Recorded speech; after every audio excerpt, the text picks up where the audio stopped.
Priority లేదు. ఏ నియోజకవర్గానికి వెళ్ళినా ఏ జిల్లా కేంద్రానికి వెళ్ళినా ముఖ్య నాయకులు ఎవరు ప్రయారిటీ ఇవ్వట్లేదు, రావట్లేదు.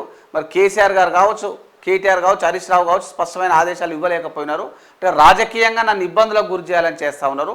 మరి నేను ఒక కేసీఆర్ కూతుర్ని, తెలంగాణ ఉద్యమంలో ఉన్న రాష్ట్ర వ్యాప్తంగా తెలంగాణ జాగృతి పేరుతో మరి సమాయత్తం చేసే ప్రయత్నం చేసిన ప్రజలను కావచ్చు, యువతను కావచ్చు, నన్నే పక్కన పెడతారా బిడ్డ అని ఆమె టైం గురించి వెయిట్ చూసింది. లేఖ రాసింది ఇటీవలే. ఆ లేఖ కూడా పెను సంచలనంగా మారింది. తాను కుండబద్దలు కొట్టినట్టుగా అడిగినందట మరి నిన్న రాయబారానికి వచ్చిన వాళ్ళకు. నా ప్రయారిటీ ఏంది, నా స్థానం ఏంది మరి పార్టీలో? అంటే కేవలం పార్టీకి ఊడిగం చేయాలన్నా మరి ఏం చేయాలి? నాకు తగిన ప్రాధాన్యతనిస్తే ఏమైనా ఆలోచన చేస్తా అని చెప్పినట్టుగా తెలిసింది. మరి కేసీఆర్ నుంచి కొంత స్పందన మిశ్రమంగా ఉండడంతో ఆమె కాంగ్రెస్లోకి వెళ్తుందా అంటే వెళ్తుంది అనే ఊహాగానాలు కూడా వచ్చినాయి. ఒక మంత్రి పదవి ఇస్తే ఖచ్చితంగా తనతో పాటు ఒక 5-6 కూడా ఎమ్మెల్యేలు కూడా తీసుకొస్తా అని చెప్పినట్టుగా కొన్ని వార్తా కథనాల్లో కూడా వచ్చినాయి. మరి కవిత మనసులో ఏముంది? మరి కాంగ్రెస్ పెద్దలతో టచ్లో ఉందా?